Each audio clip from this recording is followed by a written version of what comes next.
रहे हैं आप एफटी न्यूज। नमस्कार, एफटी न्यूज में आपका स्वागत है। केंद्र शासन और प्रदेश शासन की जनोपयोगी स्वास्थ्य योजना आयुष्मान भारत निरामयम विश्व की सबसे बड़ी स्वास्थ्य बीमा योजना में मानी जाती है।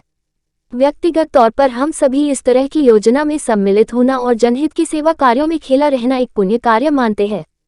परंतु पिछले लगभग 15 महीनों से मध्य प्रदेश के कई निजी चिकित्सालयों का आंशिक एवं पिछले 7 महीनों से संपूर्ण भुगतान आयुष्मान भारत कार्यालय द्वारा रोक दिया गया।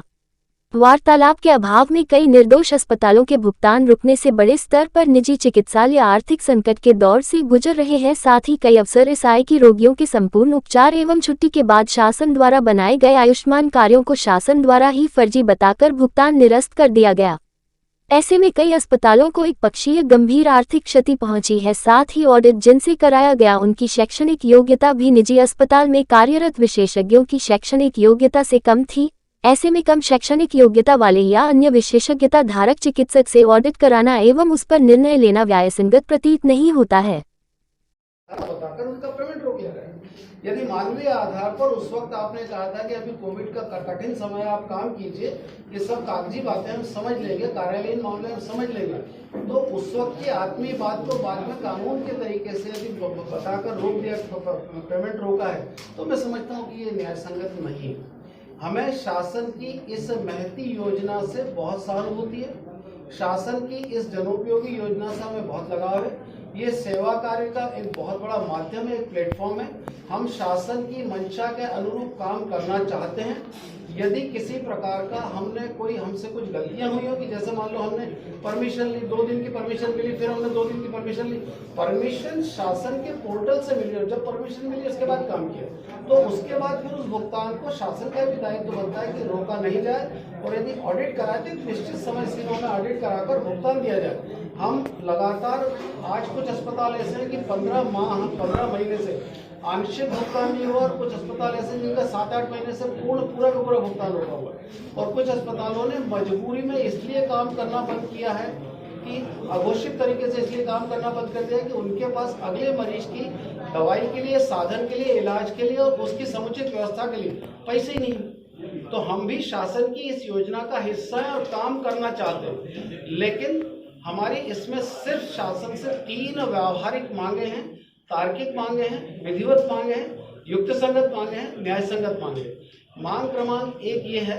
कि 31 मार्च 2023 तक का जो भी हम अस्पतालों का भुगतान है उनको बैठकर नीति अनुसार, विधि अनुसार हमें शीघ्रातिशीघ्र दिया जाए, ताकि पिछले लगभग 1 साल से हम लोग जो कर्ज में दबे हुए और पैसे की बहुत कठिन व्यवस्थाओं से को फेस कर रहे हैं, उससे हमें निजात मिले।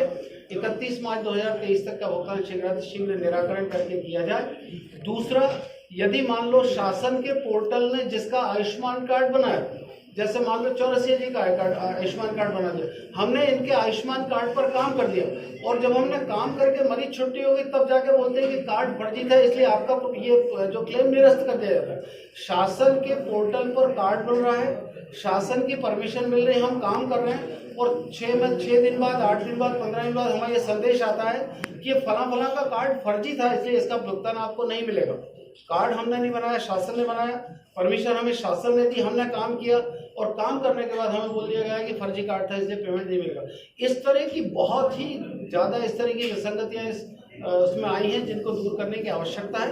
अब भी हमारी मंशा शासन के मंशा के अनुरूप लोगों की सेवा और खासकर गरीब मरीजों की आयुष्मान के माध्यम से सेवा करने की मंशा है, इच्छा है, लेकिन हम लोगों के पास पैसा नहीं है। किराया देने को पैसा नहीं, बिजली का बिल देने को पैसा नहीं, कर्मचारियों की तनख्वाह देने को पैसा नहीं, दवाइयाँ खरीदने को पैसा नहीं, यदि कोई और अन्य भुगतान लगते हैं तो उसके लिए हमारे पास पैसा नहीं। ऐसी परिस्थितियों में निश्चित तौर पर हमें काम करना हमारे लिए बहुत मुश्किल हो रहा है। इसलिए हम लोगों ने सामूहिक रूप से ये निर्णय लिया है कि 15 अप्रैल शाम 5 बजे के बाद सारे निजी चिकित्सालय आयुष्मान से संबंधित मरीजों का काम मजबूरीवश, मन से नहीं, मजबूरीवश भारी मन से बंद करने को मजबूर होंगे, क्योंकि हमारे पास अगले मरीज को लगाने का पैसा नहीं। तीसरी मांग, एक मांग और है हमारी, तीसरी मांग, जो आयुष्मान कार्य समिति की, जो आयुष्मान का निर्णय लेने के लिए कार्य समिति है या जो योजना समिति है, उस योजना समिति में हम लोगों का कोई भी प्रतिनिधित्व तो नहीं है। जब तक हम लोगों का प्रतिनिधित्व तो नहीं होगा, दो लोगों के बीच का एग्रीमेंट है और दो लोगों के बीच के एग्रीमेंट में एक पार्टी है, दूसरा का कोई प्रतिनिधि नहीं है, तो ऐसी स्थिति में ऐसी एक योजना या ऐसा एक संयुक्त एक समिति बनाई जाए जिसमें हमारे संस्था के भी प्रतिनिधि हमारी संस्था के और हमारे चिकित्सक साथियों की समस्या रखने के लिए उस प्लेटफॉर्म पर वहां अंदर रहें और संतोषजनक तरीके से, शालीनता से, विधिमान्य तरीके से, एक सामंजस्य के साथ एक सही निर्णय करें और इस योजना को बहुत सुचारू रूप से चलाने के लिए माननीय मुख्यमंत्री जी की मंशा अनुरूप, माननीय प्रधानमंत्री जी के मंशा अनुरूप हम उसमें सम्मिलित होकर बढ़ चढ़कर प्रेम से हिस्सा लें। हम यदि कोई गलती करते हैं तो हमें उसके बारे में टोका जाए, लेकिन गलती को अपराध नहीं माना जाए। सर, आपकी आज ही डिक्लेयर कर दिया है कि वो 10 तारीख से बंद कर देंगे।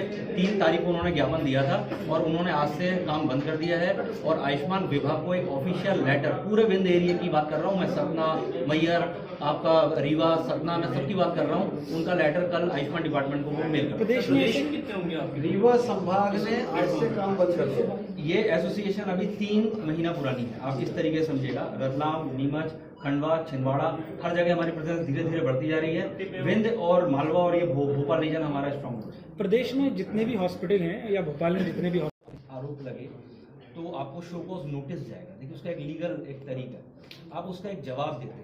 जवाब देने के बाद आप पर जो भी, अब एक्शन की भी इनकी कई गाइडलाइन है, कहाँ डिस्क्रिपेंसी हुई है, कहाँ फ्रॉड हुआ है, कहाँ इरेगुलरिटी हुई है, तो उसके अकॉर्डिंग ये जो भी पेनल्टी दे रहे हैं या आपके केसेस के अमाउंट को रिजेक्ट कर रहे हैं, उसके बाद आपको ये काम आपका बंद नहीं कर रहे हैं, ये आपको काम कंटिन्यू करने दे रहे हैं। लेकिन आपको फॉर एग्जांपल एक पेनल्टी लग रही है, भाई 100 रुपये काम किया था, आपको ऊपर 5 रुपये की पेनल्टी लग रही है, but after that I am clean. मतलब ये है कहने का, सिर्फ फर्जीवाड़ा जो आप वर्ड यूज कर रहे हैं, that stands for the hospitals who were registered against under FIR, जिन पर FIR लॉन्च हुई।